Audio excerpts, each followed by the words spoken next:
S Bubs. Oh my goodness. You deserve something in the future, some sort of treat or something sent to you. Because if no one was in the chat, that's why he really is the guy in the chair, and that's why one day we'll hire this man. Because I did not know I was muted. Anyways, what I was saying, yes, an early Trash told you, as I said before in the last episode, that I might do some random episodes here and there and everything like that, and that's what this is because big deal, sad day, I get it, but thank you to the Queen because I got a statutory holiday at my work, so I got an extra day off, very unplanned. So I was like, you know what, I'm gonna do this. There's quite a bit of news, and I was too busy to be on House of Dragon last night. So it's a weird thing. I think podcasters get this. If you do I'm supposed to be on an episode, and then you're not. You're like, I like kind of had some time or some thoughts and everything. And go check out House of Dragon review with Taylor and Kirklin. I haven't yet. I'm sure it's gonna be good because they just dropped last night. But man, what a banger episode. Like, so far the show's been good to great. It's felt like old Game of Thrones, but this already was like a top 10 episode of the Game of Thrones like saga. So I can't wait to listen to that, and that was really good. But yeah, I wanted to do an episode, and that's why I think I even have one planned in October too. That's why I said that in November Trash Told You is going to be going, full time at least once a week. November 9th, I think, was the official date. I was joking about that in the last episode because I couldn't figure out. Yeah, November 9th, the Wednesday after Extra Life, gives me a few days to rest and recover and come out of a coma. But yeah, so that's what we're talking about today. Going to be a little mini episode, catching up on some things that I've missed a little bit. And yeah, everything's down below, the links, the audio, the video, everything like that. God of War Day. Oh yeah, so you can check out. I think we talked about this about after 9. I'm not gonna get God of War because um, I really love that first game. But the thing is, God of War's never my franchise, and so far what I've seen from the trailers of God of War 2 is it looks great. It just looks like more God of War, and I wouldn't want anything more than more of God of War 2018. Perfect, but I don't necessarily need that for like the day one. And here's the other thing, though: if Gotham Knights and Marvel, oh sorry, yeah, Gotham Knights. I was gonna say Marvel Knights and Midnight Suns weren't out in that time, I would, because I'm gonna for side quest. I'll definitely be on both of those reviews. If I were to get God of War like right in the middle, I would just feel like I wouldn't be able to spend enough time. I could get some time in there and review and stuff like that, but I'd rather dive deep into two games. And I know I'm gonna do the superhero stuff. God of War, that's more like I'm gonna get it later on, but we'll see. It's and also just because after Extra Life, Travis told you so. Or Travis, Travis told you is easier to do than God of War, and that's where it'd be coming out I'd be exhausted. So, but yeah, we're going to talk about some news today. Everything you need to know is down below. And the best way to listen is Patreon because I only get episodes ad free. There's exclusive episodes, there's early episodes. After Nine's going to go up there. There's a Marvel special going up there for patrons. And then, yeah, the more you support us, the more that goes back in the podcast, more time we get, more content we can create for all of you. Same way if you support our sponsors. So that's why go to Manscaped. It's summer's almost over, but you still got to keep that area trimmed up. You can grow out a lot of, a beard, your hair, get a little, fluffy or fruffy all over, I guess. No, I guess fluffy too. Down there, yeah, you have a reasonable amount of hair, but you don't want that fluff. You don't want to let yourself go like, oh, that's winter, whatever. No. That's the prime time, So Manscaped, GVPOD, get 20% off and free worldwide shipping. So let's dive right into this. I'm going to start off with this first one was a rumor that I saw S Pub share in our Discord show to him, but then also it started to go around because I think the nature of who is rumored for this specific casting is a very, I guess, 50-50, and I kind of get it and I kind of don't. But anyway, so there was this rumor it's for someone from the Den of Nerd podcast, and I've seen them pop up a few times, but I don't think they have like the best track record, so they would definitely be in that C category. I'd say right at the C category, not the C plus, not the C minus, a C. And the rumor was, or he had tweeted out, he said like, "Hey, if you don't want Gosling as Doctor Doom, you best tell Feige soon." And then someone just said, they just kind of said something, "Oh, that'd be awful. Like, what does he think?" Blah, blah. He's like, "I don't know 100%. That's just what I'm hearing." So let's go two ways about this. Do I think he'd be a good choice? Absolutely. And you can look at our Discord. There's some people that thought he'd be awful choice. I guess the reason I don't is it reminds me. I get a lot recently that he's done a bit more, I don't know, tongue-in-cheek stuff, a bit more comedic stuff. But I go back and look at, I'd say specifically two ones being Blade Runner 2049 and Drive, and even Place Beyond the Pines. But some of those more serious ones, to me, he's definitely transitioned into a jack-of-all-trades sort of actor, but I feel like since La La Land, he's been more, even Crazy Stupid Love, known for rom-coms, known for comedic stuff. But I just think he would kill it because I think he is a guy that, sure, he does all this stuff, but the second if you were to ask him to turn it on, I think he could. And especially to me, why he's perfect is you look at something like Drive, this fucking quiet sociopath killer. When those scenes happen and the shit hits the fan, he's scary. He's scary in that movie. And I think that's always the biggest thing where it's like, man, he just turned. You got pretty boy Ryan Gosling, but he is super scary. Pickens says, "No, get someone unknown, something that'll go over heads." Like, what the fuck? This guy's perfect, and that wouldn't be like a pose to that. And I'm not looking at Gosling as like he is the perfect choice because I think Doom. There's lots of people with now that rumor of Pim Badgley is fantastic as Mr. Reed Richards. I guess that works. Some people do that, but as Reed Richards. That to me is like a perfect casting where I go, man, if I don't get that, I'm going to be really disappointed. But now I've kind of heard some. For a while, I didn't have one. The kind of thoughts of like, well, someone from Star Wars and even like Donald Gleason as Reed Richards. I'm like, that could work. So there's a few contenders. And same thing with Sue Storm. And same thing with Doctor Doom. I think there's lots of names I've heard out there like Fanboy Clay is thrown out as far as like Henry Cavill. I think he'd be great. What you need is someone that's charismatic that can get scary. You need someone that can kind of play in both worlds. And that's why I think, especially if they go the Victor Von Doom route for a while and you have someone that, can maybe woo Sue or just like woo people into believing in him, trusting him.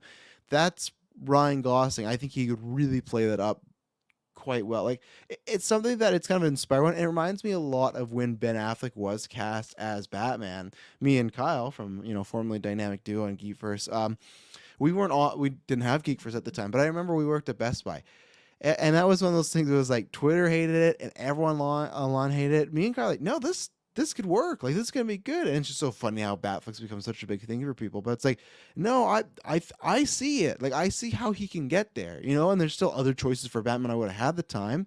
But like this is like I was very happy with it. I was more happy with it because I thought he would direct a Batman movie. Unfortunately, we didn't end up happening. But S Pub says, I don't really like the choice for Doom, but I think as Victor tuning the Doom on an F4 movie, that would be great. And I think that's my pitch where if he is I think you should, if you got Kang going on right now, I think the better thing to do is Doom can be around, but have it primarily Victor, and I think Gosling can do that very well. And I know people might even like think it's jokey or memey of like him doing the action stuff, but I.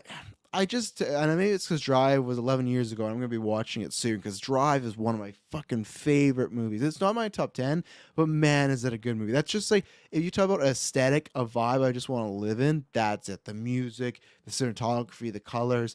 So that, and even Blade Runner 2049, like he's not comedic at all, and then like a few love stuff at the end of Armis. I really think he could do it, and he would surprise a lot of people. I think it would be, and I've seen that people go, "Oh, really, Ryan Gosling?" But I think when he gets in there, he'd kind of remind you that no, this guy's a fucking good actor. Like, and I think I would honestly put him if I were to make. I should do this for a Trash Told You So. Maybe in the or Trash Told You, maybe in the fucking January era where there's not much news as far as maybe like who, because I always talk about like who's the best. I always have like a list, a rotating list. I would, I think, currently put him in the top 10 best actors in the world right now living. I would, because he has tons of range. I think right now he's showing off more of one side of him, but I think he could really do it. So I like this a lot. And now get to the point of, do I believe this rumor? No, I don't. Now here's the thing where you never know, because sometimes these rumors, like look at Barry Keoghan as the Joker, they come from the smallest people you've never heard of, right? And like I said, never heard of a few times before, but they come from the smallest. Oh, I don't know where that was, and oh, there was another one too. With Gaga, that's how it started, right? There was like some Twitter account that just tweet out a few things, and then all it takes them to get right, and like, okay, they might know something. So I don't think this guy, especially the way he's answering, I don't think he's like saying this for clout. I don't think he's trying to trend. I could be completely wrong. I think it's just a case of he may know someone who knows someone. Yeah, and I suppose he's right. Never heard of Barry Keoghan's brother. Huge scooper now, you know. I think he may know someone who knows someone that heard something. Now, speaking of Ben Affleck as Batman, I remember that time. And speaking of Ryan Gosling, I think there was a third, and someone can let me know, but there was rumors going around that it was Brolin, Gosling. I think it was Orlando Bloom as well. And I think there was another one, but Orlando Bloom, oh my god, I like Orlando Bloom enough, but him as Batman, that one, and even Gosling as Bruce Wayne, I was like, that would have worked. I actually don't think he would have worked in the Snyderverse well. And I know I'm saying like, oh, he could get serious and everything.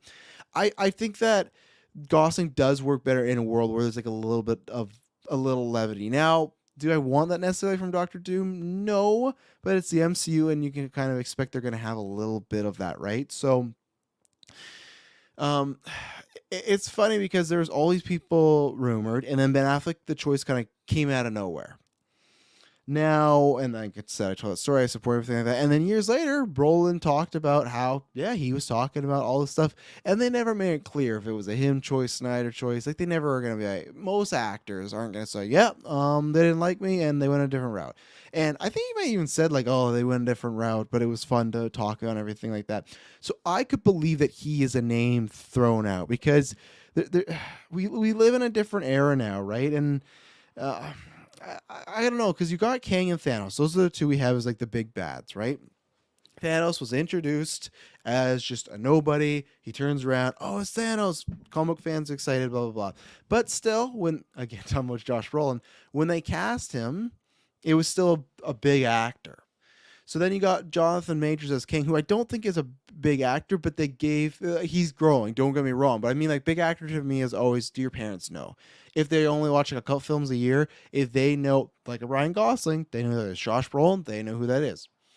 Jonathan Majors, they will know who he is. I really believe that after Creed and this, like back to back. But like, he had that show on HBO that got canceled.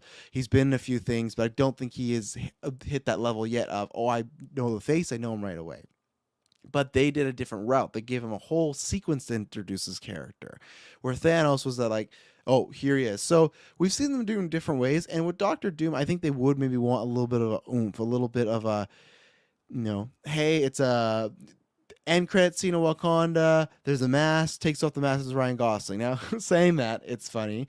And those have been rumors, right? That Doom may be in Black Panther, but it was going to be a minor role. And the rumors were always going around is, I think they shot something in a way where you could have just Doom and put in that actor later on, or it's going to be filled in with an actor.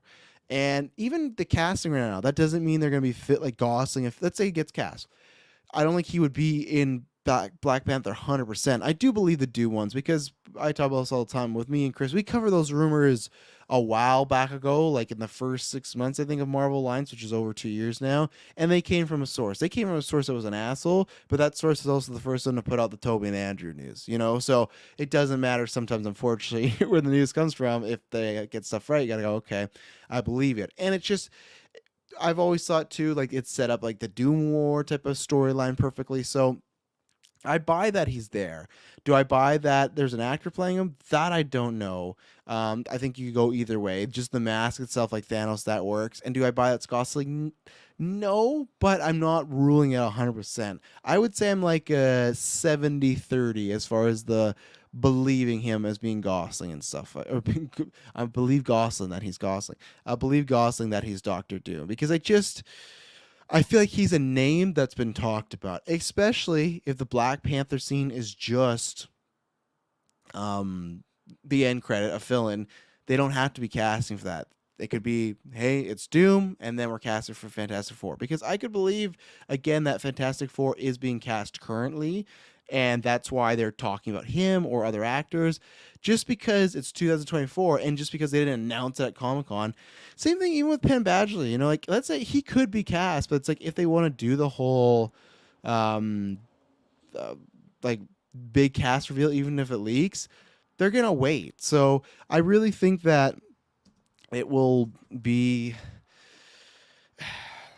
I don't know because I listen to Marvel Alliance. I don't know if we're gonna get to the Comic Con of the big reveal and everything like that, but I hope so. I hope we do. But I think Gosling. I don't think it's gonna happen. And yeah, I'm not. Gee, I'm not sure. Hmm. I just don't know if even that would come out before Black Panther if they were cast an actor. It might, but I think they try to keep that guarded. So we'll see. You gotta excuse me for 1 second. I'll be back. I have to check because I have a sick child. I'm gonna text my ex. I'm gonna be right my ex, my Emily. I'll be right back. I just gotta grab a medicine for her and give me 3 minutes, not even. So I'll be right back. I'll throw up a banner here. So I apologize, but.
And I'm back. This has been the most chaotic Trash told you ever. They're like the podcast guys like, oh yeah, you want to do impromptu thing? You're gonna be mute. You want to do impromptu thing? Kid's gonna be sick. Luckily, she's all right. Just temperature, so I want to nip that in the butt. But anyways, as I was saying, with Gosling, so I don't believe it. Don't think it's gonna happen. I wouldn't be opposed to it happening. Like I said, I think I'm about like a 70-30%. And I guess it comes down to I think he would. It's interesting because what was it? A few months ago, didn't he make those he wants to be Ghost Rider jokes? Now, he's definitely a comic book, I think, at least fan. Whether it's he wants to be in it or whether he wants the paychecks, he's danced around. Remember, those were those rumors about. Because to me, I always think the most infamous ones are Joaquin Phoenix was the first choice of Doctor Strange, and Ryan Gosling was the first choice for David Ayer's Joker. And it sounded like they were close, but again, the rumor same thing was it's a multi-film contract. Wasn't sure if they want to do that, and I'm happy it didn't happen. Even though I think Ryan Gosling as Joker would be some prime casting in that universe, though. No, I didn't want that there. Would he want that now? Things have changed. He's done a lot in his career. He has a family, so maybe it's just one of these things too. Like, I'm not saying Gosling needs the fucking money. He's doing well, but I'm just saying maybe it's just works better now. And maybe these Ghost Rider things as a joke, because I think Feige's like, oh yeah, call me anytime. Maybe they talked about Ghost Rider and like, yeah, you could do that, or you could also do this. And I also think a villain route is good because I feel like with Doom though, and that's where I still don't believe it, that I think that he is. I don't think he would sign on for a major film contract like that if Joker was an issue. I really don't know, but because Doom I think would be a lot. There'd be a lot of movies probably, and I could see if now it's a villain role, so it could be a little less than the heroes, of course. You'll probably get like your one or two highlight films. So you could argue that hey, as a hero you might have to do a lot, but as a villain you get to do a little. I think I'd almost buy him more as a Jake Gyllenhaal. Like he's gonna do one, be done. Even Ghost Rider to me, that is more believable because he could appear as a human every once in a while, but mostly just do a voice like Vin Diesel. So all around, I don't believe it. I think it's just a name that could have been thrown out there either in meetings or they could have talked to him. Honestly, they could have like had a meeting, and that's lots where, hey, we think you'd be great for this, or yada yada yada, and then they talk, and maybe he's not interested. Maybe they get him something else, or maybe he is interested and he is going to get cast. But we hear stuff like this all the time. So to me, it's more just like throwing out names and rumors. I would love it if none of the big trades pick this up until like an end credit, because we rarely get that with Marvel. But who knows? So, Pickens says they can have Silhouette of Doom in the after credit scene of Black Panther 2 would be satisfying.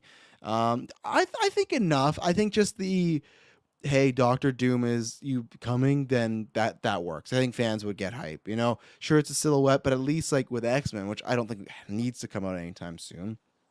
At least with that, it's like, okay, well, if they're showing him even a silhouette, we know he's on his way. So we'll see. Obviously, we're going to have, I think, just a year. And if this is for the F4 movie, we're going to have a year of just rumors of cast. And that's why I honestly really don't think they're going to make it next Comic-Con, because I feel like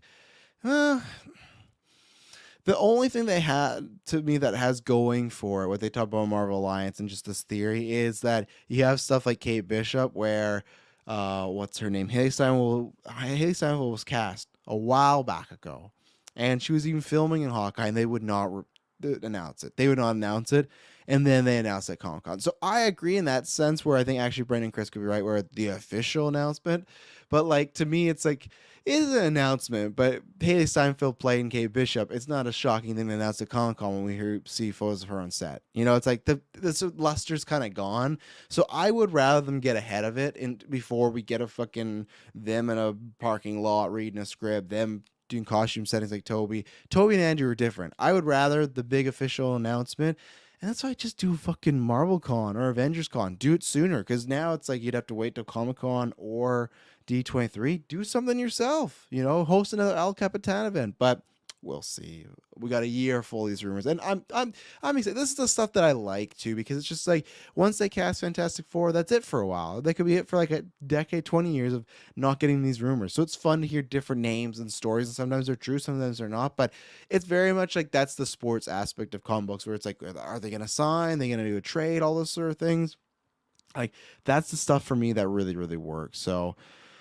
Yeah, now we go over to the other side with Warner Brothers. So there was an article that came out Friday. Lots came out Friday, actually, and I don't even know if I should add a one piece of news there. Lots came out Friday. Actually, let's start with the more positive thing, because this is where they said this definitely as a retort, right? Constantine, depending who you talk to. I'm going to say Constantine, just because that's how I've known my whole life. And even Scotland vodka said there's a difference maybe between British and American, so I'm gonna go with that. Constantine is gonna get a sequel after, what is it, 19, 17 years or something like that. Francis Lord's coming back to direct, and Keanu is coming back to do this. This continues the string of this era of Warner Brothers, the Zaslav era, making good and bad decisions. And this is definitely the good one and a smart one. But it doesn't exactly make sense to me because, and this is where we're all playing next door neighbor. We're all just listening, trying to see, oh, what's going on, everything like that. With, with Zaslav, to me, lots of bad stuff has been done. But there was rumors of, oh, he doesn't want to do any major projects that aren't event films, that aren't connected to the DCU. Now, if this is connected to the DCU, all the stuff I would say wouldn't be worth anything. I think that doing this is strange because this feels more like the Hamada era as far as we're going to do the main DCU, but then we have Joker and we got Batman. Even if he, didn't really want Joker, stuff like that, doesn't matter. He still did it. This is a very random we're going to do Constantine 2 with Keanu. This is, we are, and Pickens says maybe it's part of the 10-year plan. Remember they said they'd hire someone, they make a 10-year plan. So they still haven't hired somebody. And that's the thing where it is strange, like all these decisions of whether they reboot, soft reboot, doing Constantine movie. What if they bring in the replacement for Big Dan Land, the new DC Studios said they don't want to do a Constantine movie. They think that's a bad idea. Now, I don't think they would necessarily think that. Keanu's pretty popular right now. But that's where it's like, should you get that first? Oh, excuse me. Shouldn't you get that first and then start making these things? It's all kind of backwards. But I think it is a smart move because it's funny how, the rumors are they don't want Keaton. It's like, but we're going to get Keanu, and I know it's different. He's younger. He's a different star, but it's just like funny how, we still want to just do old stars from DC coming back. And I think it is smart. I think, one, he has always talked about wanting to do this character. I know there's a clip of Colbert going around about 9 months ago, which, he probably had some conversations around that. But just even throughout his career, he's always brought up as someone he wants to play again, do again. I like the movie, I was going to say quite a bit too enough. I honestly, here's the thing, I can't be a good judge of it, and I think I'm going to be watching it probably this week because I have seen it once or twice, but a very long time ago. Because I think when I saw Constantine the very first time in my life, I had no idea, I was a youngin', no idea that it was a comic book DC movie, so I just remember liking it, but I didn't remember the variation of it. And I feel like I don't even think I saw it in the 2010s. It's been a while, and it's always one I've been meaning to rewatch, and I own it on DVD actually, but just never got around to. But because it's the holiday Halloween season, I've already started Halloween movies. Me and Taylor talk about this on After 9. It's like, I'm just ready. I'm tired. I don't want to wait till October. I'm ready to start now watching Halloween movies. So I probably will soon. I think it's a good idea. Keanu's popular. I think they can make it work. We'll see what the budget is because they say we want just big event films for DC. So I think you could make that big event. And I also think that the first one plays enough, especially with it being in the past. You can put that in the DCU. DCU wasn't like Iron Man and now it's even retroactively changed, right? But the first time when we saw Iron Man, excuse me, that was a 6 a.m. yawns. This is the first thing that happened in the MCU, and then we move forward and then introduce this and this. Then you go back, there's, Captain America, and then there was the Eternal, and then all this stuff, right? They retroactively added stuff to the past MCU. DCU started with, I guess, even Superman. I could say that Man of Steel. They don't hint too much, but then Batman vs. Superman right away. Boom, this is a universe that has lots of stuff that's already been going on. Okay. Constantine could be one of those things going on. So I think it makes sense. I think you definitely put in the DCU. I don't think it's one that you have to. It's not like Joker where it's like, hey, we have Jared Leto's Joker over here, but we want to do this Walking Phoenix project. Well, we have to make it a What If or a Elseworlds or a Multiverse Tale. You don't got to do that with Constantine. There's no Constantine right now in the DCU. Perfect. Do it, So there is going to be, I guess, when JJ is making a show, but that didn't fucking happen because JJ's just sitting on $500 million doing nothing. I think he is producing this and he's shopping the show around, or he's just going to be probably an EP on this. But I think it's a good idea. I'm excited to see how else they bring. I'm excited to see. I feel like they're going to keep him bearded because I feel like Keanu without a beard now people aren't used to. But I think this is a smart move. Now, again, it's also, does it happen? I won't hold my breath because it's not anything bad against. It's just the bad article came out on Friday, and then this was like a puff piece, like, hey, there's something really cool and exciting going on. Keanu Reeves is coming back to DC, So, and there's tons of things that happened that were supposed to happen didn't happen. We were supposed to have a background with Michael Keaton, so that's why it's like even before DC had problems of announcing films and them not maybe coming to fruition, not maybe it was true. Now with something getting canceled, I know it's a joke. I'm not saying everything's gonna get canceled, but now more than ever, it's like I can't believe it until we're getting trailers and theater stuff for it and everything. Because trailers, we never got a trailer for Batgirl. So with that, I could go, well, they thought it wasn't enough in the public eye. We can. I do think if we get a trailer for something, it's safe. Flash obviously was a different, instance with stuff going on with Ezra, and I know there's another big Ezra article out right now, but I still think that's gonna come out, and they're gonna figure it out as we go along. But yeah, the reason this article came out is because on Friday there was one that came out like early morning, afternoon about how they're having a bunch of problems and debt and they're gonna sell again, blah blah blah blah blah. And some people thought like, oh, like my timeline was filled with half people saying, see, bad business management. I knew because I do know some people that have been talking about, hey, they'll probably sell again, and it's like, yep. See, this everything goes towards that narrative. Told you. And then there's other people. See, this is all the people on the other side, the inside. They're just trying to take down Zazoff in DC. Told you. Hit article. That's exactly what my timeline was. And I think there's like truth to both because I've talked with some of Dave on Film Junkie for Vodka Stream where he was pretty certain on they won't sell again in 2024, and I can pretty much believe that because I think Zazoff is trying to build something, and I'm saying they might sell eventually. That's where I go 2 years. I don't know, but maybe eventually they will sell. But I think he's trying to build something. This is our brand, our franchises, the charts. I think they are trying their best to give a run at Warner Brothers, right?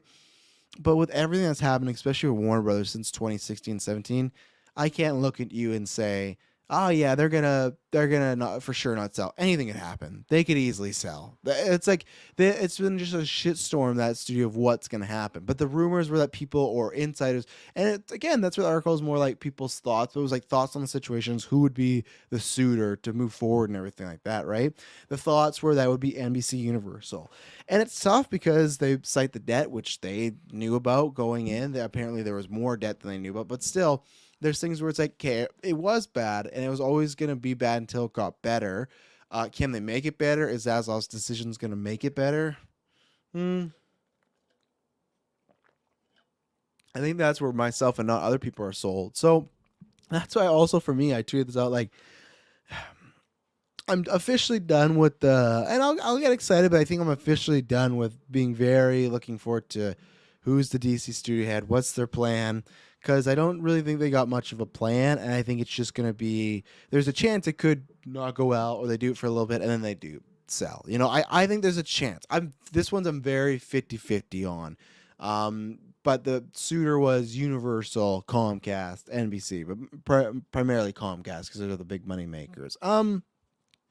And that fits. And again, that's why it fits. Either they would want to do that, or it fits because they've wanted to do in the past, and it's a good rumor to put forward, right? So I think we don't know enough. I think there's articles with both sides, and I think both sides have their narrative in their head of like, it's for sure this or it's for sure that. I don't know. It could also be that these next 2 years they're planning absolutely not to sell, but then when they get the chance, like, you know what, it might be better to. Let's just take our loss, get as much back as possible, and move on. We'll see. It would suck if they just fucking kill HBO Max and do that. But I guess if like something like Universal would get it, all that stuff would go on to or Peacock, right? Which is just like that was in part of that report of like, and that's where you have to, because I know some people were saying, oh, they don't really believe that, but look at this report about Peacock, how it's not doing the well, and not many people are tuning into it. It's like, well, you can't believe. Like if you're so hard on the report, you got to believe some things. If you say this part's absolutely not true, well, the other people are reporting this, and then you're saying, yeah, that might be true. So this article does very much like Snyder bought article. It puts people in different sides and everything like that, right? Where I'm very much dead set in the middle of, I could see them selling, and I'm not going to get hot and bothered about, are they going to reboot or not reboot? Are they going to do Snyderverse or not Snyderverse? No, I'm still going to talk about those things. I'm still excited to an extent, but it's just like, it's not the end of the world because it could literally change. And Comcast, there was rumors when Fox was going under they were going to buy them, right? Because remember, Disney put in that initial bid, and then Comcast came in and raised the bid, and then they had to go again. Um, I do believe that there's like parts of that want to get in the superhero game. I think they could make a lot of money, or they feel they could make a lot of money. You know, they're doing great with Minions. They're doing great with Fast.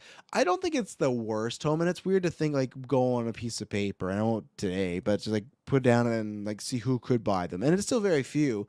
But that's what it's like. You know, this works good enough. I would give it a shot, of course. I don't think we need some DC shows on fucking NBC or Peacock that are like so like what didn't they do a sort of damage control DC version where it's like the heroes doing like the destruction of Gotham and stuff like that. It was like oof, it was like Vanessa Hudgens and Alan Tudyk. Yeah, we don't need that, but I could see it. I could see it from their perspective. I said this to many people. If it happens, you're gonna get the fucking shitload of Batman and Superman Minions merch. It's gonna be all over the place, and very rightly so. That would pay back for the dead and everything like that. So, Universal, I look at like, okay, that's a good one, but it's not a solid. Oh, for sure. I guess I would rather because what you have Sony, you got Paramount right now, and Disney. And I think we've talked about this before. I don't think Disney could legally buy them. I don't know why. For some reason, I feel like a bit better with Paramount. I don't know. But you know, I'd be willing to give it a chance. But again, this also cited this would not be able to happen until April 2024 because yes, they own it and all this stuff, but it's like due to precautions or like violations of this thing as far as hey, you bought a big company, corporation, you're absolving it, stuff like that. It would take time. So it wouldn't be till 2024. And I think that's why I say, hey, let's wait and see. Because all the DC movies should be out by then. And what if majority of them just suck and don't do well and they're losing even more money? That could be a case where they go, you know what, we want to keep doing this, but it's just not working. We inherited a damaged bag of goods. Let's get rid of this and get what we can get back, right? So that's where I think it's not unlikely. It's in the realm. It all depends on these next few years. So, yeah, let's take an ad break and we'll be right back with some more news. And we're back. Well, man, check out SideQuest because me and Dylan are going to be talking about it. Just Rockstar put out a statement. It's just, man, that is a sticky situation. Yeah, well, jeez Louise. So, we'll see. It sucks. Just if you don't know, that everything got leaked and it's just been a big thing. But yeah, we'll talk about on SideQuest, me and Dylan today, because that's a tough pill to swallow. But no, it was never a tough pill to swallow. Not as much as that, because I feel for the people. Star Wars. No Star Wars film to 2025. Oh, God. So, yeah, so it was Friday or Thursday where Disney, they did a bunch of shuffling, like internally. They don't come out and say, like, where you got these new announcements? It's just like they moved date. It's like for theater retailers, right? And it comes out, and there's just stuff like this Marvel movie moved here, Haunted Mansion moved here, None of that matters, really. In my opinion, Marvel, it's like, okay, cool. Some stuff moves. As I've said before, I've said day one, Avengers, Secret War is going to move. There's no way we're getting them the first year. I'll be shocked if we're getting the same year. But anyway, so all this stuff's going on. And then on the Star Wars front, the schedule showed that, yes, there's not a Star Wars film coming out till 2025. And it's just such a fucking low blow. And so the two biggest updates are one, Rogue Squadron had the problems, right, with Patty Jenkins. She gets announced, and then apparently it's not happening. All these rumors of Wyatt, Some people just said it's not good. Some people said they couldn't get on the same page, which again I do not understand. As I said before, we are just a small business, but as a small business, if I bring on a new show or a new host, I say, hey, this is the vision we have. Excuse me, and I wouldn't be yawning in the meeting, hopefully. This is the vision we have. What's your vision? All right, okay, we don't match, then it's time to part ways. Okay, we do match. Okay, sure, let's try this out.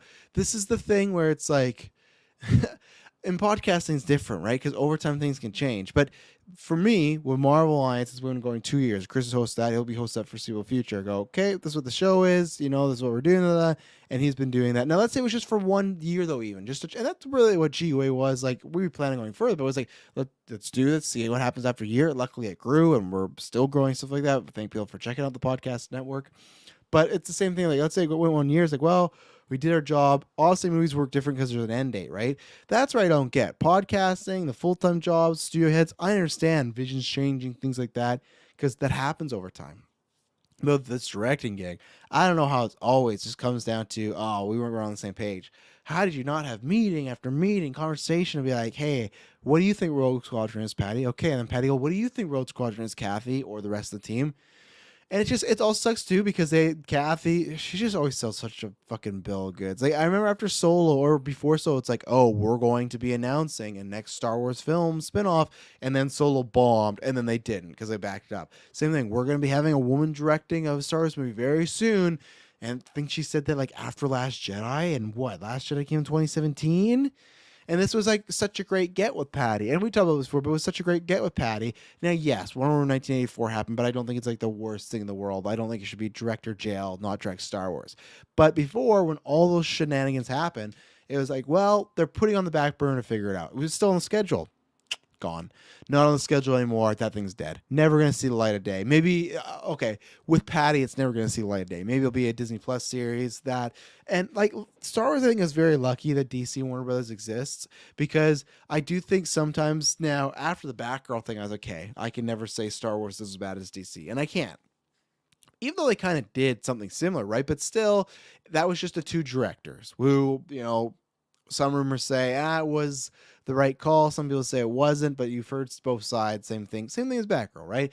But at least with everybody else, that got to come out. It was just the directors that suffered, and Lord Miller are doing fine. But you can make the case that they've done something similar. But to me, that was like, let's salvage this instead of let's just can it and move along. And now I don't think Solo was great, and I don't think I wouldn't make the argument of like you should have canned it overall. It just to me was not great, and I think that's one of the reasons it didn't do well. I think. Yes, there's tons of other reasons. Infinity War around that time, marketing, people maybe didn't want Solo. But I think also if it was great, word of mouth would have spread. Now that can't be the case with everything, right? We talk about Ryan Gosling in this cast. Blade Runner 2049 is outstanding, and that just sometimes doesn't happen. So that movie just has a bucket of reasons why it didn't do well. So that's gone. I don't think you'll see the light of the day with Patty Jenkins. That sucks, because especially for Taylor, it's a movie that he pitched years ago to be announced and then taken away. Oh, that's a bummer. But then the other thing was, this is a Trash Told You, name the show, and maybe other people were with me, but I just feel like they weren't calling her out enough that around Obi-Wan time, we kept getting these interviews and articles of Kathy saying, hey, next Star Wars film is December 2023, Taika Waititi. And you know what she does and why she just sells a bill of goods is because these times where she has to go do promotional tours and promote something and talk about Obi-Wan, talk about Star Wars, when she has to get in front of the media, these sound like very good, like bites, like little bit of they're doing this. She's smart that way. She's promoting it, but I feel like now the hardcore fans are starting to see through this. Like, oh, you're just saying buzzwords to make us talk, either to build excitement or to get us distracted from other things. Now, does it matter? No, because the GA aren't getting distracted by this. They are getting Star Wars and Disney Plus. I do think it is. I would say hurting the brand, but close to hurting the brand with no films, because and I don't think streaming is lesser than, but I just feel like in the Star Wars world, it still feels a little bit to me of like having no movies. That is your big event, all eyes on it, general audience, posters everywhere. Like Disney Plus, I guarantee there's so many people that don't even know there's Boba Fett show, don't even know Mando season 3 is coming out, and they'll get to it eventually. But movies are that like marketing everywhere. You can't miss it. You got to see it on the big screen, and I feel like it feels a little less special or big. Now you could argue, hey, we only had 6 episodes and we weren't getting any more. True, yes, I understand. We're getting the Disney Plus stuff, but Disney clearly wants to make it a franchise or like keep it as a franchise, and they want to make more movies. So get a fucking movie out. But Kathy for years, or I guess I won't say years, sorry, for months was saying, hey, next year this movie's coming out. Spliced with, at the very similar time, Taika being like, yeah, I'm still working on that script, really nailing out what the story is. What? That's fine for Taika. Take your time. But why is she saying this movie's going to come out next year and Taika's still not even done the script? There are going to be revisions, rewrites. He has the cast, production. And if he's not done the script, you don't know what you're billing for sets. And I guess it's just like fucking the volume and everything like that. But, yeah, I never believed that, and I'm glad that I was proven right here. And it sucks. I'm somebody that like I've I've had a strange relationship with Disney Plus stars, right? Love some stuff, man some stuff, hated some stuff, but I still want the big screen experience. I want those speakers. I want the huge screen. I want to see in this world in that big setting. And I still prefer overall. Obi-Wan was getting close, but I don't think there's any of them. Okay, maybe the prequels, I guess, like that. But I was gonna say there's few of them as far as like the show that surpass the movies, right? The movies are still the be all end all for me. And even though I guess there's stuff like Rogue One that's overrated, it's like, yeah, it's a little lower. But overall, I want, and it sucks because I feel like now there's people like, oh, I'm fine if they take a break. And now it's been 3 years. And each year we know, okay, if we don't get a Star Wars movie going into production in 2023, then it's for sure not till 2004, which could be 2025. Like every year doesn't go into production, that's almost like another year add on to it. And I think it's just, you can feel the disappointment of, especially for people that don't enjoy the Disney Plus Star Wars thing and they think it feels too like small grade. It's like, 2025. Yeah, so hopefully that does get shifted. I only will because I think there's an Avatar movie in 2024. So hopefully it just happens, and I hope soon we get some announcements and a set and more directors, or one of the directors. Like, there's so many directors, excuse me, but there's so many directors that have been announced that are just like Taika, J.D. Dillard, Ryan Johnson, Kevin Feige's movie. Like, and I know he's not a director, but still, it's just like, what are we doing here? So it's very frustrating. It's very disappointing. Like I said, if DC wasn't the way it was, Star Wars would get more shit for being mismanaged, but they don't because they at least have Disney Plus and they're hitting those projects, even though that's fucking messy too right now at times, in my opinion. But Andor's coming out this week. We'll be reviewing that. I'm excited because people say good things. I've always liked Diego Luna, so I'm excited to see him do some more. I'm not that excited for the show overall, just because I didn't love Rogue One, and this to me looks like it could be more Rogue One, right? And people said that about Rogue One too, like, it's the fucking best Star Wars, gonna change your life. Oh my god! And I'm like, this is a very well shot, beautiful film with some wars that has very lack of character development, and it's just a fine movie. As a movie, just like it puts up by cinematography and effects, but like as just the story movie overall, it's fine. It's a fine film, and that's why I feel like Andor people are like really building up. But I'm expecting to go in there and have the same, be the negative Nancy on the reviews and stuff like that. Try not to, don't want to be, but we'll see. What I will not be a negative Nancy about is this next news. Blade Runner series at Amazon. Oh. So I think it's rumored to be, it's rumored, or did they announce it's going to be like Blade Runner 2099? I think it was, because I feel like I saw people memeing about Spider-Man 2099 and stuff like that. So it's not unexpected, but it is in the sense of, we heard this rumor months ago. I don't even know if it was a rumor, just like, hey, there's talks going on there. But I'll go back to what I said at that point. An unsuspected surprise, but a welcome one. Speaking of Star Wars and Palpatine.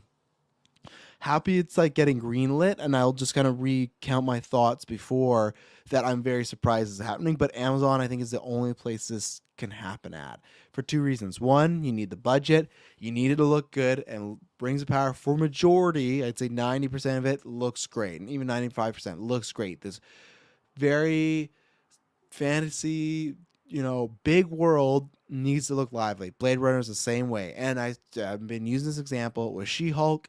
It is one character, and you want her to look as good as possible. And sometimes she does. But you can almost afford it sometimes for her not to look the greatest. I still think they should give more budget and spend more time and let the effects get paid more. Don't rush them, stuff like that. But there's times where it's one character. When it's the whole world around characters, that has to look good. Because if it doesn't, that'll take you out the whole time. The same way it didn't for a lot of people, but like the Shang-Chi fight at the end, that took me out because it's just this big wall that's glowing, but it just looks completely CG, and these actors don't look like they're there at all. And that fight scene, it doesn't hit me the same way as other people. So Blade Runner, that world, it has to look good. Now, what does it mean by it being a sequel to it? Oh, I'm sorry. Second point of why it should happen at Amazon. I don't think anyone would take a gamble on this. The first movie comes out, does not do the greatest, as a cult hit. Second movie comes out, loses them money, doesn't do the greatest, is a cult hit. And I don't get it. The second one was so good, but I do get as far as it's a more heady space movie. And plus, like, the first one wasn't big, so maybe it didn't have the same, like, people didn't talk about that much as far as the GA, right? It's just like, oh yeah, it's that space movie, that's very slow and methodical and stuff like that. So I think that Warner Brothers, Disney, Sony, I don't think anyone would take a shot. Like, look at the box office, Blade Runner 2049. Is this going to be a hit? Are people going to come out for this? And I think this might be the first time maybe we can get, it's going to be a limited series, which I think that's kind of a bummer. But it sounds like it's just pretty much going to be like, in my opinion, a third movie, but just carried on, you know? I think that they had even talked about doing more stuff with this, but then the bomb kind of happened. I shouldn't say that. It bombed the box and the bomb happened, and they stopped that. So I think that Amazon's the only one that is kind of playing with house money, and they're making so much money that they can afford to take a risk here. The limited series to me is a bummer because I feel like maybe Blade Runner could finally get popular and then you could go more, but maybe do more stories out of it. And as a sequel, it's great because I don't think you're going to get back any of the characters we know, but Blade Runner 2049 did enough things where it's set up, okay, what are the events after that movie? Man, I got to watch. It's not Halloween season, but I just want to rewatch it so much. And I watch usually once or twice a year. It's just a damn good movie. I hate that it came out the same year as Logan because I would have, and Logan, not my child, Logan the film, because I wanted to vote for that for Best Picture in Golden Geeks, but I just couldn't because Logan's a masterpiece. But for the most part, except for the cell phone video. But this is great. I'm very happy.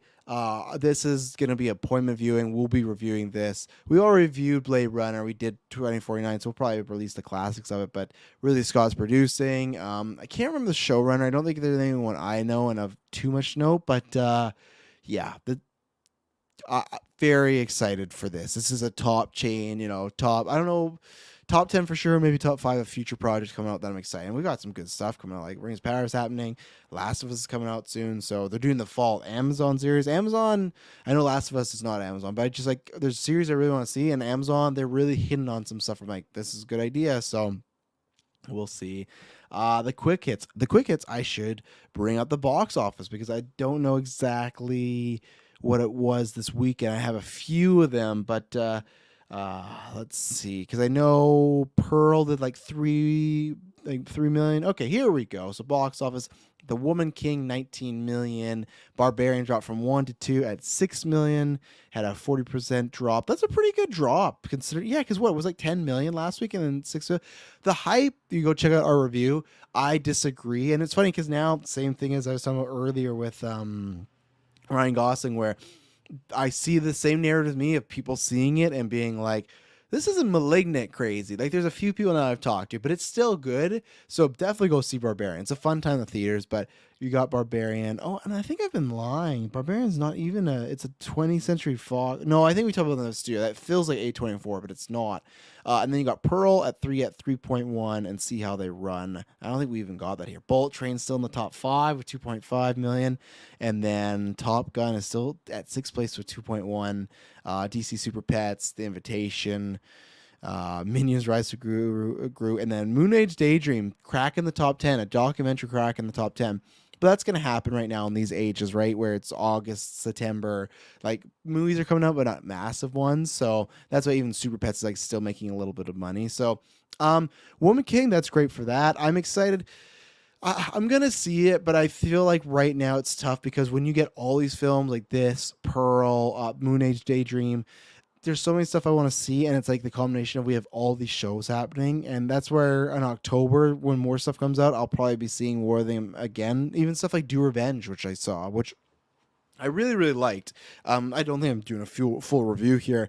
I agree with everybody that's like, it's if you like the actresses, it's good, and that's underselling it because I think they have some fun and they do some good stuff, the creative stuff.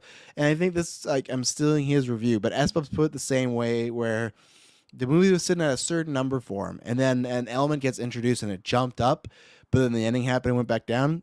S-Bub's doing this exact same thing for me. There's a twist, but they do not commit to that twist at all, in my opinion. They walk it back very soon, but very clever, very fun, great soundtrack. It is literally John Tucker Must Die, Mean Girls, Heathers, and 10 Things I Hate About You, all rolled up to one. It's just this generation. It's literally let's remake and redo that movie, but use, this type of tech, this type of terminology, Snapchat, stuff like that. So it's good. I liked it. I'll probably never watch it again, but what's his name? Austin Abrams, I think it is. The guy who plays oh God, why am I forgetting his name? He's in Euphoria. I'll just put into Revenge, but he plays like one of the main guys they're trying to get back at. And yeah, Austin Abrams. I don't remember who plays at Max or plays at Euphoria. He plays Max here. He's gonna be such a fucking star, man. I said that last season of Euphoria, but I feel that now. Like every time I see him, like I don't know if he's gonna get to Chalamet levels, but man, he's gonna be a star. And Maya Hawke, Camila, really good in it. So it's a fun watch. But that's what I mean. Like that one, I wanted to see more, truthfully, than Woman King and Pearl and stuff like that. And Woman King, I really want to see, but it's just you gotta pick, and there's so much stuff. If I didn't have the shows, if I didn't have to do podcasting so much, and it was like also a bigger film, then I would go see it. So Woman King, I think I'll sneak to see at some point. Won't get to see it for like a review. Pearl, I'm happy to wait at home for that. With X, I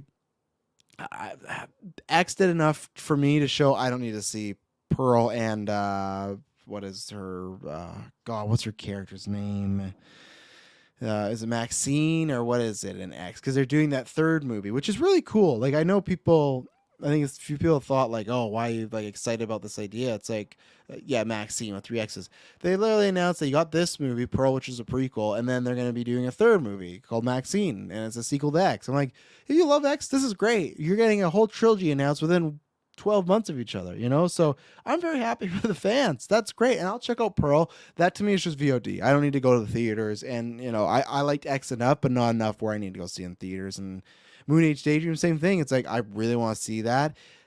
Do I want to watch a documentary in theaters? I never actually have, other than like space ones, I guess. But I'm Dave Bowie's my all-time favorite singer, right? I listen to that music constantly. So it's like if I'm going to see a movie, it's going to be that. I can't see three movies, with the where my life is for that route, unless they're like the bigger A-tier movies that are going to guarantee, at least downloads here. Those ones I just got to take my time. Don't Worry, Darling's out. So I will be seeing them, but good to see some of them doing well. There's a rumor going around that Shang-Chi 2 is going to be aiming for February 2025. That would be the same year as Kang Dynasty. That's the part I don't believe, or it's tough because I thought more 2024-ish because I thought Destin would be directing it. So there's a chance that Shang-Chi 2 is happening. I think no matter what, it's happening. It is getting towards, or it's going to come up before Kang Dynasty. My pitch was always that it was with Destin. But you know what? I do have to think of a future of, maybe it actually won't be with him. They will get a new director just to get Shang-Chi 2 out and then to get Kang Dynasty out. So now I'm starting to go back and forth of, that might actually happen, which sucks because I think Destin did a good job. I think he has a good relationship with the cast, it seems, and that's kind of his franchise. I would have liked to see him be able to do one more, and that's why I think you could delay the Avengers movies and let him do the one more, but maybe that's not on the cards. Maybe he's wanting to do Avengers and he'll go do other stuff, or he'll return to his Shang-Chi after. I don't know. We haven't had that in a franchise yet as far as MCU where someone directs it, leaves, someone does a sequel, and then someone comes back. I think there was rumors Favreau at one point was going to, when people thought Iron Man 4 was going to be a thing, but that's not a thing now. So yeah, I completely lost my train of thoughts. It's probably a good time transition, but I think that's gonna happen. Yeah, all right. Oh, and that's the last thing I want to talk about with Netflix. I transitioned to the wrong part. So Shang-Chi 2 2025. I can believe that. I still think that Kang Dynasty will get pushed a little bit, and then Secret Wars will get pushed, so that's why I believe that a bit more. So we'll see, but I've been telling you that for a while, that Shang-Chi 2 is going to happen. I just think lots of people would question me like, oh, I don't know if he'd have the time. Now it's like, you're right, he might not have the time. It might be someone else. So still think they could do it, Destin, but that's tough. To do that and Kang Dynasty all come out the same year, I don't know if that's doable, unless they film Shang-Chi very, very early on. They just like hold back to release it, which could be possible. And then our last, I should have said, this is the quick hits. Our last note on the quick hits, the Dahmer trailer, which it comes out fucking this Wednesday. Talk about what Netflix does always with their lack of hype and just like shotgun marketing. Like, get it out, get it out, get it out. I think it's just called Dahmer or something, where it's like the true story of the monster of Jeffrey Dahmer. So It's tough. Talked about this before. I love the world of serial killers. It's like, I know there's dark stuff. It's not to be insensitive to other people. It's just a fascinating world. Much like other people listen to true crime. It's just I like. It's so talked about this before. In the Dexter, like what makes it so that person can get to that point in the environment where they grew up, the nature versus nurture, all these things, right? So, and it's sad tales, but it's also just like cautionary stuff of like, how people are treated, what to look out for, signs. So, uh, Jeffrey Dahmer, the film, or like that man and his life, disturbing life, sad life, takes a lot of people's lives. I'm saying life too much. It's been done a lot, that story. Played by lots of different people. I get that's why people are going, oh, another one. And I feel like that almost has that sentiment like we don't need it, especially also with Ryan Murphy, because Ryan Murphy, very mixed individual. I like Ryan Murphy. He's very hit or miss. American Horror Story is the definition of Ryan Murphy's career, where it's a great concept, but the execution is not always there. But it's shot well, it looks good, it's sexy, and has great acting in it. So it's always hitting the things like, to me, his stuff always hits enough to give it a 6 out of 7. He always knows how to pass something, And then there's seasons that are higher than that, or shows that are higher than that. So Evan Peters is the reason why I'm excited for this. Evan Peters, before Barry Keoghan, he was my pick for Joker. I think Evan Peters is one of the best out there. I think that's why I hated what happened with him, Fox, X-Men, and then Ralph Boner. He's very good. He reminds me a lot of what I saw with Ryan Gosling, where he didn't get the credit, but he can shift gears very, very easily. I think in this trailer, he looks great. He looks creepy. I think this is, and for me, like, it's interesting because it's on Netflix, so it's going to be a bigger platform. You have Ryan Murphy and Evan Peters. There's going to be tons of people that are going to watch a Dahmer story for the first time that are younger. For me, it's going to be, I think, hitting a lot of similar beats that we've seen before, but Peters looks good, and he looks really scary. And like I said, I'm a sucker for this franchise. It's dropping in a time where I'm more watching horror movies, so I thought it looked very, very good. My hope is that with Ryan Murphy, it looks very serious, and but there's times where he can get very kind of campy and very kind of comedic. I don't think this is where it's needed here. I think a good barometer to do the comedy at working or not doing it at all is the first season of American Horror Story. That's like the good where, okay, comedy's in there, but it doesn't hurt it. Or is The People vs. OJ. There's comedy in there, but it's very situational, and it feels like it flows with that. I don't think you can have much comedy in this. And it's funny I'm talking about Ryan Murphy like he's the MCU. Not that. I just feel like sometimes the situations don't get taken too seriously because they want to do something really sexy or really funny. And you go, this kind of ruined the momentum here of this show or this story. So I'm looking forward to it. I don't think there'll be a review. I don't think there'll be a Trash Told You in the next little bit. So I will of course talk about it on Geek. I'll probably talk about it on Geek First. I might drop a little review there, like what we're talking about. Because if you've listened, go check out Town Hall. We're going to be doing newscasts. Like how it's going to work next year is going to be a Trash Told You. There's going to be a newscast without me. And then in the week, there's going to be like a newscast with as many people that can do it. And it's going to be very more laid back, just talking about the week of news again, as far as anything we might have missed or not talked about, and talking about just like, hey, what are we watching? What are we catching up on? That's where something, I think this Friday has a show like that. So look out for that. And look out for Dahmer. Well, anything you say, I've spoken, like I almost said like this story's been done to death, or like there's so many bad innuendos I've made and it unpurposely. So if you're looking out for that film, it is coming out this week. If you didn't know, because I saw a trailer I didn't even know, and then Netflix told me Wednesday. It's like, really? All right, so we're gonna take our last ad break, and then we're gonna get to the gimmick. We're gonna be talking about some wrestling, so we'll be right back. And we're back. So yeah, this was a mini update on some wrestling stuff. I'm not going to do full reviews of Raw or SmackDown or AEW because I like to do those a bit closer to, and that will probably happen if Trash Told You, because my plan for Trash Told You is Sunday and Wednesdays, and that's where actually this week I didn't watch SmackDown yet, and even Raw I don't know if I'm watching tonight because it's going to end soon, but my daughter's soccer is right in the middle of it. So I guess honestly though too, it's better to watch on the replay because I tried not to. It's tough because my Twitter is just filled with wrestling. I was like, wrestling. That's why I got onto Twitter to talk about wrestling, and then I found film Twitter. But that's where I got on there, just talk about wrestling. So like, I just feel like it's so I'd have to mute so many accounts. So there's stuff where it's like I want to a lot, and I do have notifications on a lot of accounts. So when they tweet like discussing film, I knew no news, so I can't turn it off. But it's like if it's a time where I want to scroll Twitter, I can't do that. So luckily now in my life, as I said before, a lot of times I just throw it aside.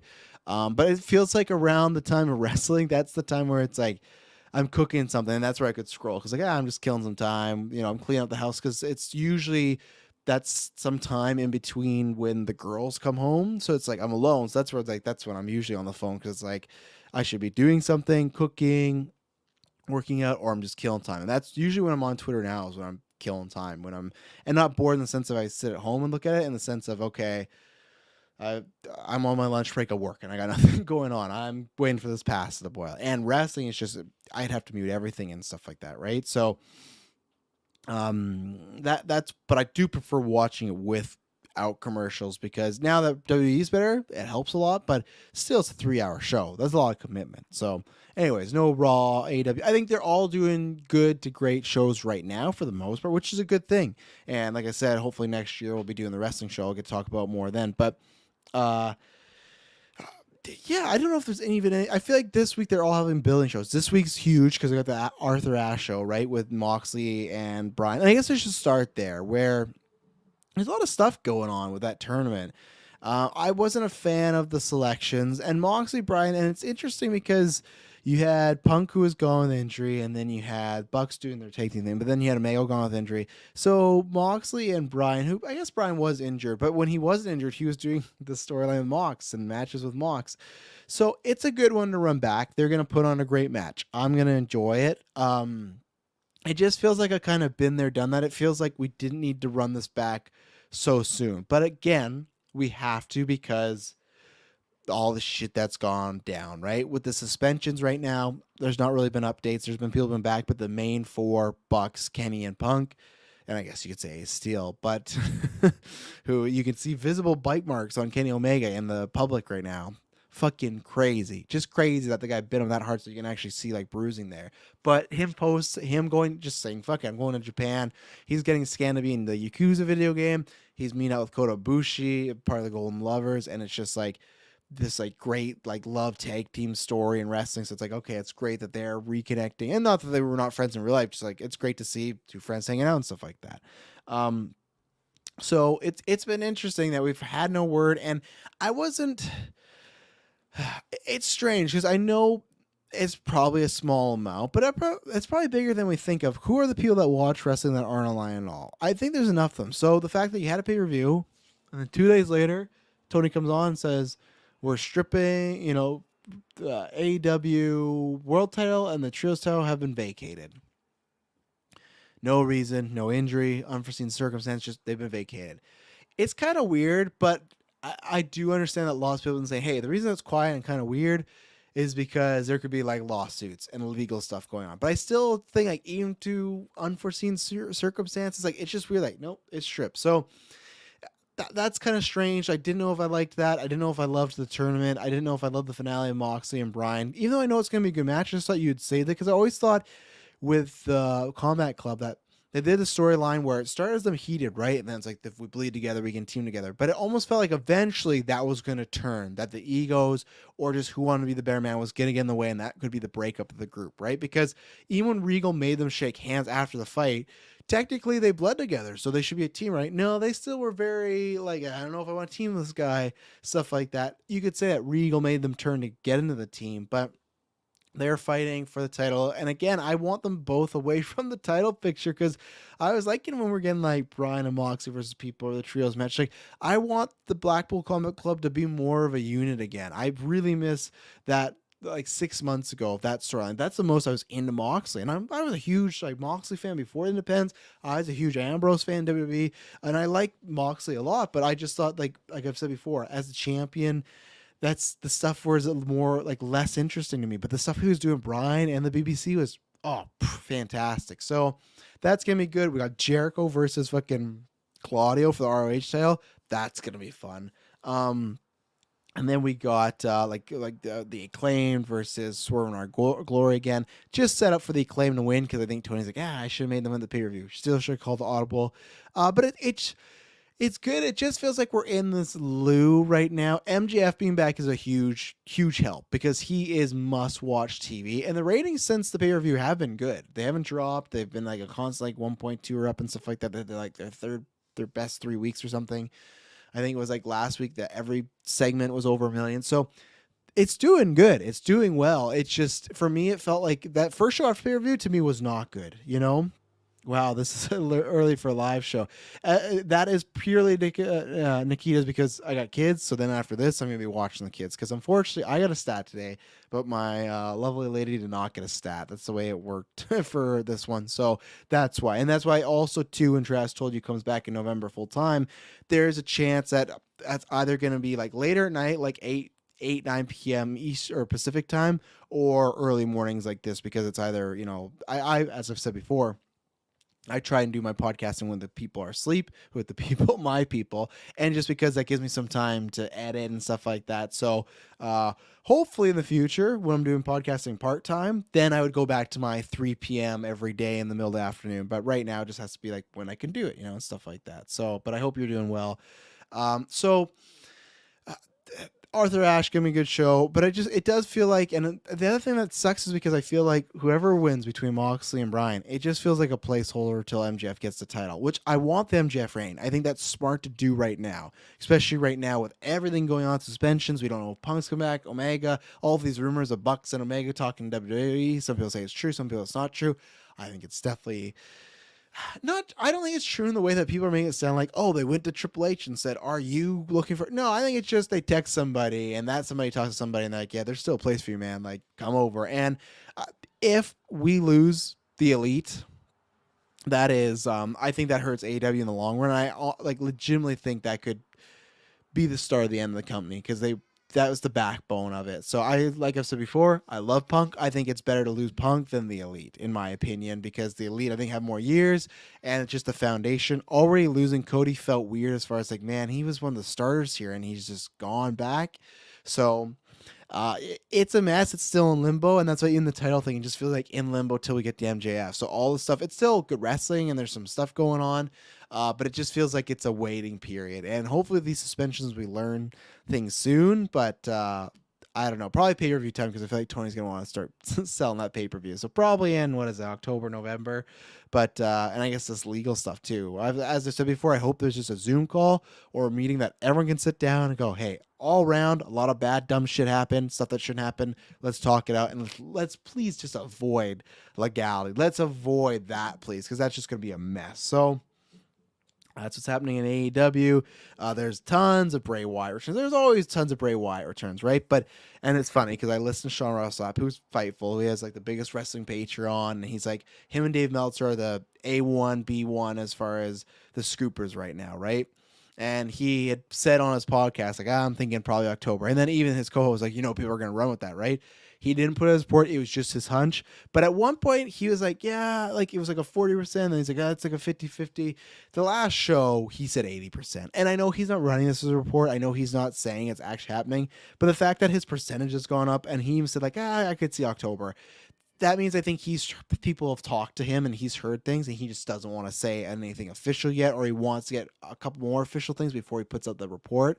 So I think it's happening. I think it's good because I think even stuff like the Bray Wyatt original character that's supposed to be like Cape Fear or Fiend, I feel like I would have wanted, again, with Triple H there, it changed everything. Vince McMahon's still in there. Listen to the Matt Hardy podcast about how Vince and him had a tough relationship. He even kind of sounded like a little bullying that Vince would do to him. Vince still there. I want him to go to AEW because I think Bray Wyatt should be a mega star, and I don't think it was going to happen to WWE, or there's always going to be a ceiling. Now Triple H is running things. I think it makes more sense for the Fiend, Bray Wyatt, whoever he's going to be, to go back there. There's more unfinished business there. The same way I said that Edge had even alluded that he had talked to AEW about maybe coming back and wrestling, and then I think that was just to get some more money maybe, but maybe he did think, okay, what's this company? To me, that story was still, you got to go back to WWE. That's the story. That's where you're injured. You lost the title because you're injured, all this sort of thing. That is the creme de la creme. You could even make a case for CM Punk as well, that returned to another company, the whole like getting back at WWE thing. That worked, but also just like the feuds that were there, he could have finished off. Triple H one, making tons of money. Would have made a lot of sense, but it kind of goes both ways. But Bray Wyatt, to me, it just makes more sense for him to go back to WWE, money wise too. But I feel like with Triple H it works, and there just feels like he got lots of good runs, but he still feels like he never got that one mega main event run that he deserves. It was always cut short by fucking Goldberg or something like that. So I feel like the time is now. You know, even fucking like when he was Bray Wyatt and he won the title and for what, Elimination Chamber, had it for a month and then dropped it to Randy. It's like, why? Randy didn't need this. He needed this. I don't know. So it's interesting. We'll see. I think it is going to happen. The October thing makes sense with Halloween. You can do something great. And that'd be a huge shot to the arm to WWE. And they're already getting shots to the arm right now. It's going good. And speaking of a shot to the arm, I don't know. We live in a world where this headline feels like it should be on one of those like kayfabe wrestlings, like a parody account, but it's, I'll just give you this. Roman Reigns is going to defend the WWE Undisputed Universal title against Paul Logan in Saudi Arabia. Mm-hmm. Mm-hmm. That's something. That's something. It's interesting, right? Because I know they make these shows, they make a lot of money.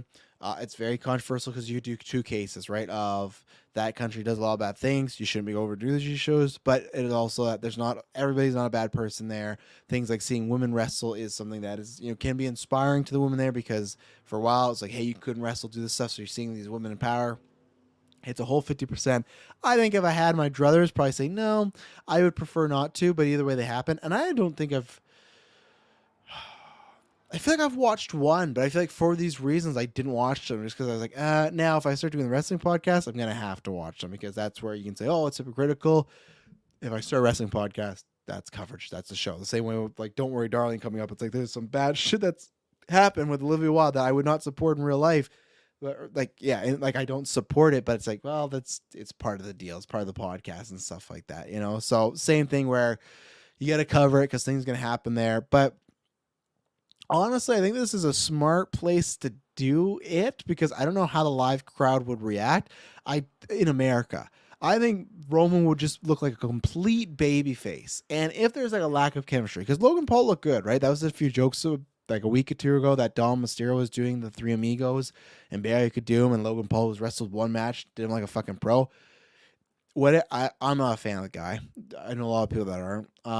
I wouldn't want him wrestling, but I get the appeal. I get why it makes him trend. He's on TV, stuff like that. I don't even know if like even SmackDown, like the rating is dipped, so I don't think like he has that big of appeal. But I think social media wise he does.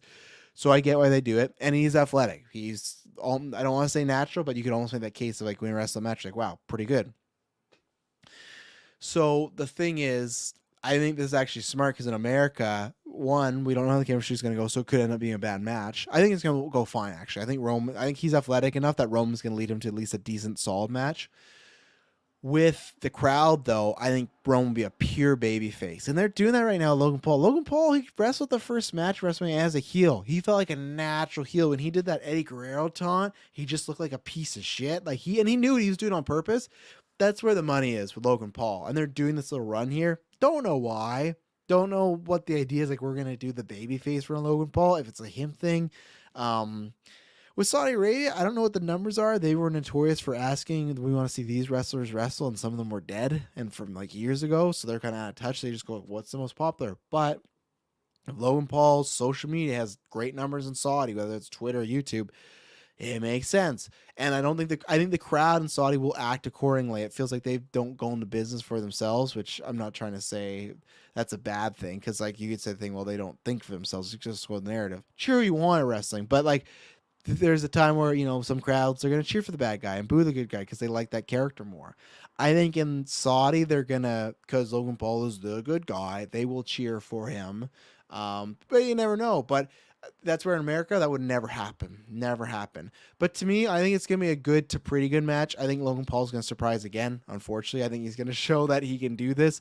Does it make sense for him to have a number one contendership for wrestling two matches? No. But to me, the Saudi events are just like a bonus random house show where it's just like, we're just going to do this. Like, just throw random shit to the wall and everything like that, right? So that's where it's like, if it was WrestleMania or SummerSlam, Royal Rumble, I'd be a little more annoyed of, like this is your big event, especially Triple H. Like, what are you doing here? This feels more like a Vince move. But to me, him doing it here feels like the most Triple H move. Okay, been backed in the corner. And I don't know necessarily if he doesn't want to sign Logan Paul. He did his podcast. There is appeal just business wise, not personally, business wise to Logan Paul. And maybe that's why it made him more business sense at Saudi Arabia to do it. But I think he's smart to, if you were to do that at one of these big ones, Survivor Series, Royal Rumble, WrestleMania, at SummerSlam, that would feel very too much Vince-y. And it's like, this is our main title and Logan Paul's getting a shot. This is just going to be some like highlight match that, has some good moments, shows Logan Paul can still wrestle. He's going to lose and move on to something else. Maybe a Royal Rumble. I don't know. But we'll see. Roman will bring him to a good match. That's not necessarily who I'd want to see Roman Reigns continue to wrestle in his reign, especially as I feel like we kind of think when Cody gets back WrestleMania season, Roman will finally lose one of those. So I'd rather him be wrestling someone else. But alas, I get it from a business standpoint. Nakia says, even though I'm torn about Don't Worry Darling, especially after the mixed reviews, going to see an IMAX screening today to support the actors like who did nothing to deserve it, to the vitriol and backlash, Chris Pine. Yeah. That's the case with everything, right? And that's where you're not wrong, Nikita. We come down to that where you got to pick and choose. There's certain things where you go, hey, we even talked about that a few weeks ago with the Jeepers Creepers stuff, right? Where once I found out that director was a pedophile, I could not watch those films anymore. I did not see the third one that he did. I was done. But like I still watch Days of Future Past because that's an X-Men Marvel thing that I love. So that's where someone goes, "Oh, Travis, you're a hypocrite." Absolutely. Like but it's like you have to do that where you just don't associate with, and that's where for me with Jeepers Creepers, it was like, okay, well, I learned this information. I just can't watch another one. Days of Future Past I'd already seen, so that's my like loose justification as well. I'd already seen it before, so, and I fell in love with the film before and stuff like that, and I can still watch it. But there's stuff talking about wrestling, like Chris Benoit. Once he has so many matches with other wrestlers, but once he killed his family, I just can't watch his shit anymore. I can't, like, I can watch every once in a while when it's on a pay-per-view, but I just can't. I'm never doing a deep dive into his greatest matches. This obviously, like we're talking about, not that level. And I feel that's the thing. It's like, should you punish if there's something that comes out bad about an actor? Should you punish everybody about it? No, because they also worked hard too, right? And that's the way I look at it. And people could even pitch that to me about Jeepers Creepers. I guess it's just something about it with the horror aspect where I just like, I don't know. But you could make the pitch of, hey, there's other people in this movie. Don't punish them for it. And that's where same thing like this. For me, the film still always looks interesting. The mixed reviews, yeah, that was surprising how low they were. But at the same time, I say this to every people that say they hate Rotten Tomatoes. I do the reverse where I say, probably lots of films in your top 10 are fresher on emails, and there's also probably a bunch of films that you love that are rotten. Fucking Hook. I could not believe once I started doing this stuff, when I looked at Hook, it's like, this is a rotten movie, and it got reviewed very poorly. I thought this was like a fucking classic, But, and that's where, yes, I'm going to see it.